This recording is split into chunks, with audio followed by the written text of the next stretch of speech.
Ciao, a presto.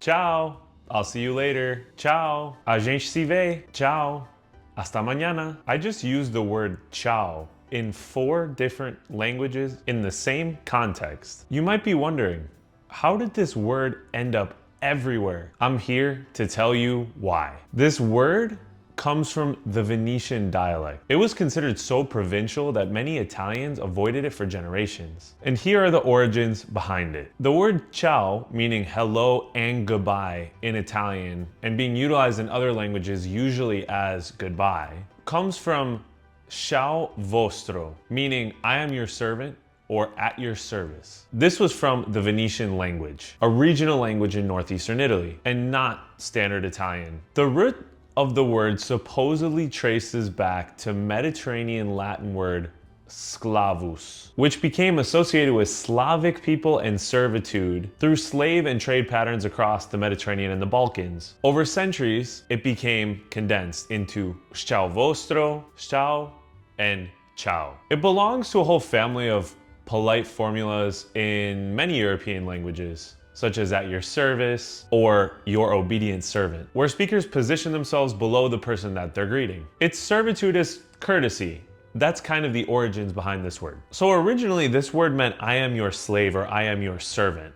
And it's obviously evolved quite a bit since then. So moving forward, when Italy unified in 1861, most Italians didn't speak standard Italian. They speak regional languages and dialects. The country was a patchwork of kingdoms, city-states, and foreign dominance for centuries. And nearly everyone spoke their regional language or dialect as their main language or their first language. Tuscan and Florentine-based literary Italian was more the language in government or literature, not the language in the streets. Post-unification, language reformers and educators tried to make one uniform language more common across the country. Venetian, Neapolitan, Sicilian, they were viewed as provincial, countryside languages that were considered lower class. The word ciao was informal, regional, casual, the exact kind of word that these people would look down on. So in these days, when Italy was just becoming a country, one of the most popular words associated with standard Italian was actually an embarrassment. And then the Second World War started to change everything. For the first time, men from different corners of Italy were thrown together to join the battle. Sicilians, Venetians, Calabrians, Neapolitans, Tuscans. They were mixing in ways that they never had before. The dialect and regional language barriers started to blur a little bit more, and standard Italian became more and more common in the country, especially after the war, because there was the post-war boom in the 50s and 60s, where huge numbers of Southern Italians moved north to look for opportunities, especially in the cities of Milan and Turin. This is also the era where mass media started to really hit its stride. Radio, television, all of that. And a lot of this was broadcasted in standard Italian that pretty much everybody could understand. While informal speech, of course, continued in its regional language and dialect forms. So ciao started to fit perfectly in post-war Italy. Young, modern, optimistic, Fellini, espresso bars. The word finally found its moment truly into the Italian language and culture. Then there was the global spread, which there was no exact moment that we can pinpoint exactly when that started. First off, American soldiers heard this word a lot when they were in Italy in 1943 to 1945 during World War II, and many of them brought it back to the US and started using it in informal speech or slang, along with the heavy Italian-American population that already existed in the US using a word similar or using this word in general. Then there's also Brazil, where a huge percentage of the Italian immigrants to the country were from the region of Veneto, so they were most likely already using this word.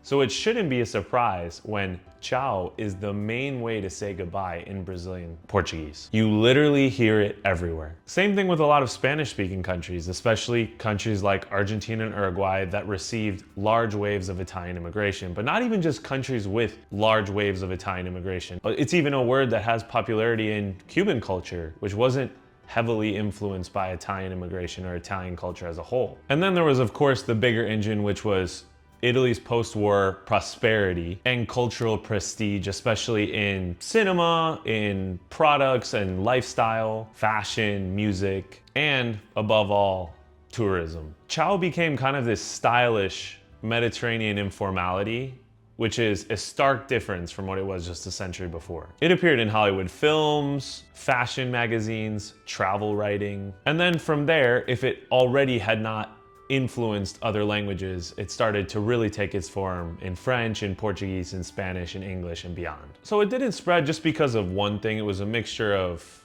immigration patterns, post-war culture changes and impact on the more globalized world, and ciao came with it. Ciao bella became weirdly enough, a popular phrase in various parts of the world and tied very closely to Italian culture. So in Italy, ciao is still kind of informal. It's not necessarily something you would use the first time you meet somebody significantly older than you. That would be more like a buongiorno or a salve. But it's used in informal speech, street speech, speech between friends, family, and even a lot of quote-unquote formal situations if the people know each other. So using it in the wrong situation can still be seen as a little bit presumptuous or rude, but it has made strides since a few centuries ago where it was considered extremely informal, regional, and kind of low class. Now everyone uses it.